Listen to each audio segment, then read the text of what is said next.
एवढी गर्दी कशामुळे झाली हे बघायसाठी आम्ही थांबलो आणि कारण ऐकल्यावरती तुम्ही सुद्धा शॉकच व्हाल।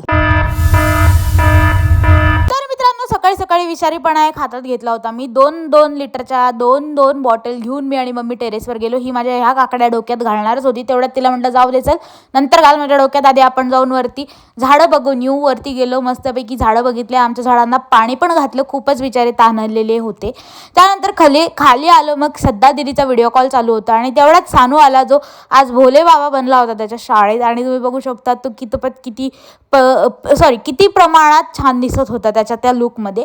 त्यानंतर मग आम्ही रेडी झालो आणि रेडी झाल्यानंतर मग न जाता जाता आधी आरकेवर गेलो आणि भयंकर गर्दी होती दुधाच्या स्टॉलवरती, म्हणजे मोकार डायरेक्ट आम्ही दूधच पिऊन घेतलं म्हणजे अर्जंटमध्ये तिकडे। आणि मग तिकडनं आलो मावशीकडे आणि मग शेगडी बिगडीचं थोडंसं काम होतं ते केलं आणि मग तिथनं मग निघालो 12:30च्या 1च्या आसपास, म्हणजे 12:30 तर वाजलेच होते असे पण। डायरेक्ट इथे थंडीत गारठ्यात सगळे गारटून गेले होते, तेवढ्यात आम्ही निघाल्यावरती इथे आधी वेलनेसला गेलो आणि इतकी थंडी गारठ्याची आणि भूताची भीती वाटते ना बाई येताना तर कायच सांगू। त्यानंतर मग घरी आलो आणि ही लिफ्ट बघा किती स्लो मोशन मध्ये आलेली आहे। असो आता मी पळते घरी आणि त्याचसोबत that is it for the day, bye bye.